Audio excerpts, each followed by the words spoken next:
Welcome to Indai's Japanese Kanji. Kanji for today.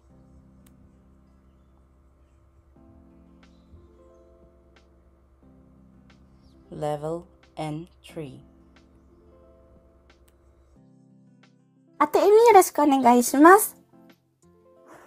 はい、よろしくお願いします。Hi. So, ang ating topic for second week ay Dakeru. Hi. Ano po ang meaning po ng dekakeru?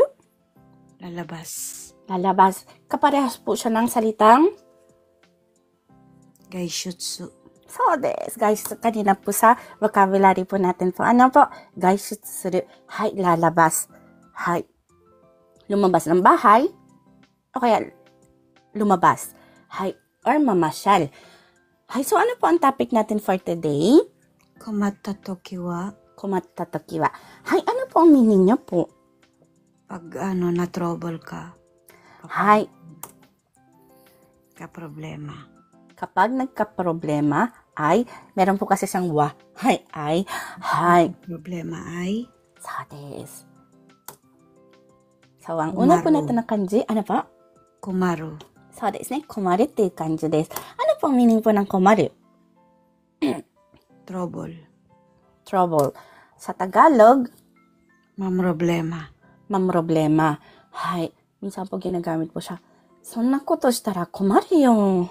Pag ginawa mo yan, mamumroblema ako. Ganyan po, Ana. Hay. Next po natin na kanji. Keshigo. Keshi. Kes. Kesu. Kesu. Ne?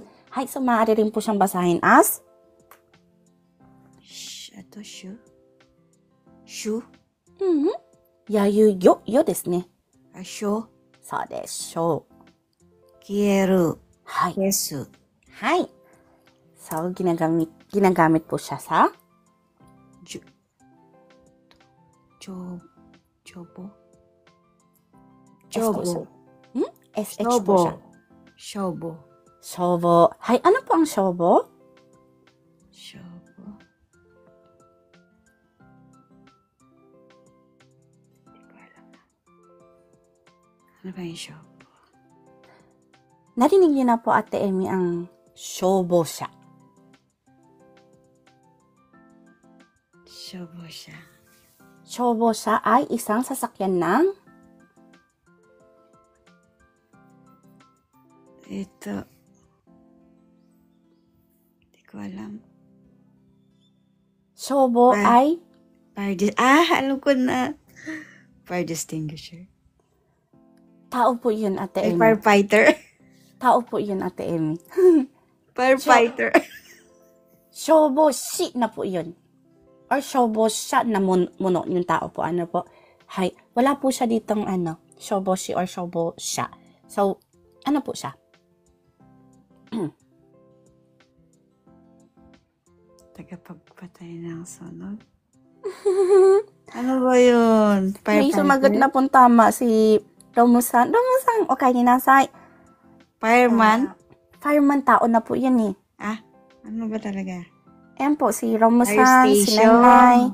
Hindi po siya station. Lahat binasa na yun, no? Shobo sho na po yun. Ano pa?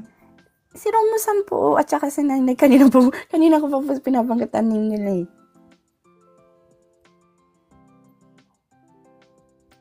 Hindi ko mabasa. Bombero. Pero, So des. Hi, bombero, firefighter. Pero hindi po yung tao ang inaana po dito. Ano po ang gustong ipahiwatig dito. Yung bombero po na grupo yung ipinapahiwatig po dito. So tingnan po natin guys po yung pagkakaiba po kasi medyo marami pong nagkamali po. Ano po? Meron po tayong shobo siya. Meron po tayong shoboshi. Meron po tayong shobo. Hay, ano ang pagkakaiba nila? Shobo is bombero. Bombero, ito po ay isang grupo. grupo ng mga bombero. Ano po? Bombero. Hay, ano naman po ang shoboshi? Ito po yung tao. Ito po yung fireman. Sila po yung nasa grupo ng bombero. Sila po yung tao na nagpapatay ng liyab ng sunog. Ano po? Ano po ang shobosha? Ito pong yung po yung nila, work po nila ay bombero po yung work po nila. Kaya pag meron pong yung tao po na yun. Hay. Ito po, shobosha. Ang shobosha, asisi po guys po, may sasakyan po siyang kanji. Ito po yung ano po ba yun sa English? Fire truck ate. Fire truck. Arigatou gozaimasu. Magkadikit po yun? Dikit. Magkahiwalay po yun, Miss Space. May space po. Arigatou gozaimasu. Hay. Yun po ang fire truck. Hay. Sasakyan po kasi yung kanji niya po, di ba po? Yung shobosha is fire truck. Shoboshi, fireman. Yung tao po yung tinutukoy niya. Pag sinabi pong shobo, ito po yung soshiki, yung grupo. Hay. Bombero. Hay. Yung po yung grupo nila. Hay. So, medyo nakakalito po guys, pero mas maganda po po natin, sa uluhin po natin kasi medyo marami pong magsasabi sa inyo na Japanese dyan. Hay. Kasi medyo mabusisi po sila pagdating po sa shobo. Hay. Ate Inday, guminasay. Maganda yung sinabi ni Rainbow Star Fire Brigade. Sa grupo kasi siya. Oh, brigade. Sige po, papalitan ko po siya. Arigatou gozaimasu. Fire brigade. Sandali po, kunin ko po yung libro natin. Ay, sandali po. Fire brigade. Memo dekiru tokoro nai kana. Dito na muna. Brigade. Arigatou gozaimasu. Hay. Dawa, balik po tayo. So, mamaya po pag after ko pong ipakita po, aayusin po natin po. Ano po? Hay! So, Ate Amy, next po natin. Kesu. Kesu. Ano po ang kesu?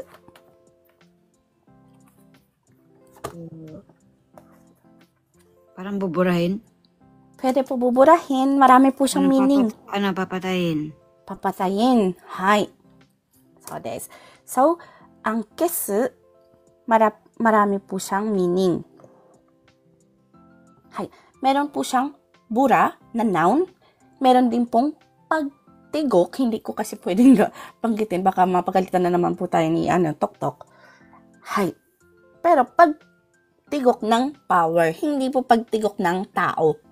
Iba na po yun. Pero minsan po ginagamit po nila sa mga slang. Hay. Minsan po, aitsu keshite koi. Yung mga yak-yak. Hay. Sa slang po na word ng Japanese, ginagamit din po siya sa pagtigok talaga ng as in literal ng pagtigok sa tao. Hay. Ginagamit din po siya. Pero, which is grammatically wrong. Hay. Pero sa, conversation, sa slang word po ng Japan, pwede po siyang gamitin as tigok, pagtigok ng isang tao. Hay. Ito po yung sinasabi ko pong pagtigok. Hindi ko kasi po pwedeng banggitin. Mapapagalitan po tayo ni Tok-Tok. Hay. So, pwede rin po silang gamitin as a verb. So, pwede pong burahin. Pwede pong tigukin. Hay. Medyo mahirap magturo dito sa sa Tok-Tok kasi meron pong mga pinagbabawal na salita. Hay, kaya talagang ang private po natin sa DC po tayo para free to talk po talaga ng real. Hay, at saka syempre mas maganda po yung nakikita po natin kasi kung ano po yung nakikita niyo sa computer ko, yun po mismo po yung makikita niyo sa inyong cellphone or computer po, kung sa computer po kayo maglalagin. Hay, dito po kasi cellphone, pinapakita ko lang po yung screen. Hay, kaya medyo maliit. Hay, let's gikimasu. Next po natin Amy. Kieru. Kieru. Ano po ang kieru? Disappear. So, desu ne, disappear. Hay. Mampawala. Meron po siyang meaning na? Mawala. Maglaho. Meron pa pong iba. Abora, mamatay. Matigok po. Ano po? Hi. At next po natin. Keshigo mu eraser. So des. Pambura. Hi. Yung kesu at saka kieru, transitive at intransitive po yung ano nila, connection po nila po. Ano po? Kesu, ginagawa nyo ng sadya. Kieru, nangyayari po siya. Hindi nyo po sinasadyang gawin. Ano po? Yun po yung pagkakaiba nila. Hi! Ate Emmy, hanggang dito na lang muna po tayo. Meron po tayo pong katanungan. Wala po. Arigatou gozaimasu. Sa baba po, meron po tayo pong katanungan. Ate Inday, wala naman po. Arigatou gozaimasu. So guys, Ate Inday, meron pong nag-one slot. Bumaba po si Ronald-san. maya. Meron pa po tayong one slot. Kung gusto niyo pong please tap that press button naman po. Thank you. Yes, kanin guys. Mas medyo mahaba pa po tayo today kasi doble po ang kanji natin today.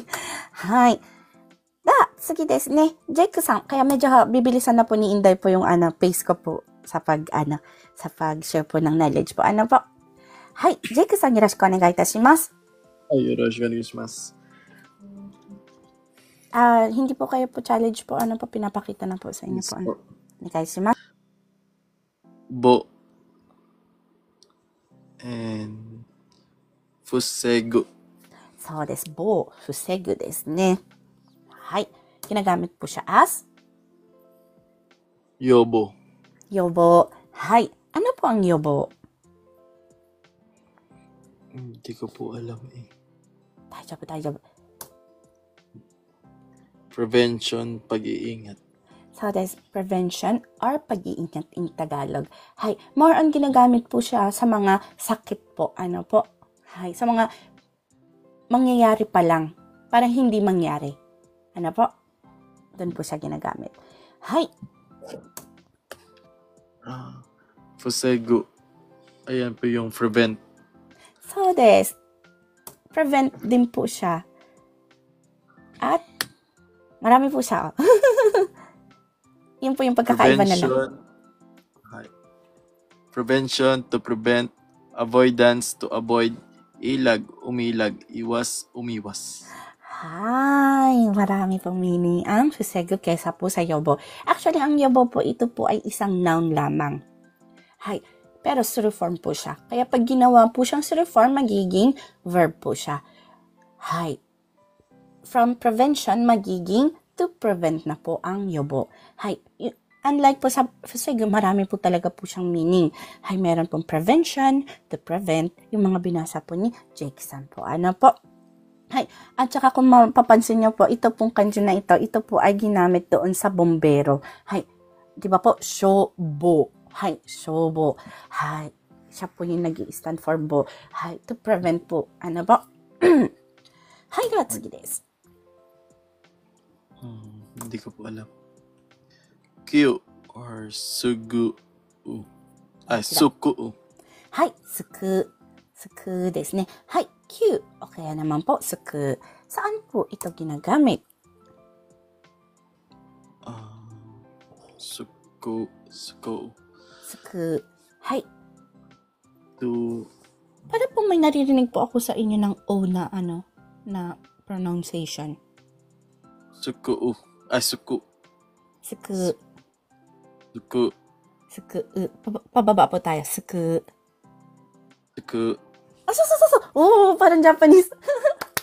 Ay, natutuwa ako. Natutuwa talaga ako. Ewan ko po, kanina nga po yung anak ko. Kaunting bagay, as in, natutuwa ako niyan.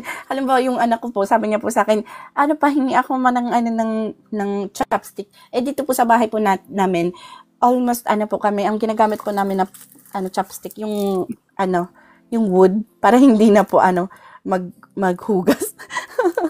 Ay, kasi busy si Inday nga po, para kahit kaunti po maging libre po ako sa gawaing bahay. Ay, so, pag hinagis ko yun sa kanya, tapos na-catch niya po, tuwan-tuwan na po niyan, talaga nagpapalakpak ako. Hindi ko po yun sinasadya, parang napapansin ko, gumagalaw na lang yung katawan ko. Ganun ako, parang bata, gumini. Yung edad lang po yung tumatanda sa akin, pero tsaka yung utak, pero yung gawain, yung kilos, bata pa rin. Pagpasensyahan niyo na po ako. Hay, so ano po ang suku? Nakalimutan ko po pero parang narinig ko po yan Yung mga bombero po, ano po ang mga activities po nila, mga trabaho po nila? Pumapatay To lang. rescue. Anong tawag po sa sa ginagawa po nila na rescue?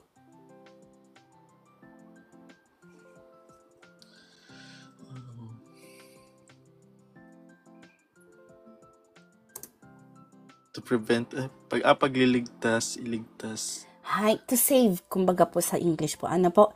Pagliligtas, iligtas. Hay, pwede po siyang noun, pwede rin po siyang verb. Hay. Pag sinabi naman po ngayon, QQ siya. hay. Isa po siyang ano po. Ambulance. Sasakyan. Sasakyan. Isa po siyang sasakyan, kaya naging Ambulance. ambulance or ambulansya sa Tagalog po. Hi! Ito po ay cut out from our free entry lesson class. Sa taong 2025, may free entry lesson class po tayo sa TikTok. Tuwing MWF at 8 p.m. Japan time.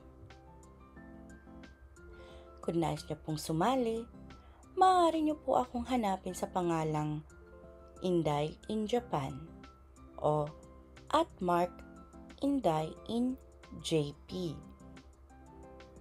Please follow me and stalk me sa araw at oras na aking nabanggit. Thank you for watching and please continue supporting me, follow me, and share my videos for more contents.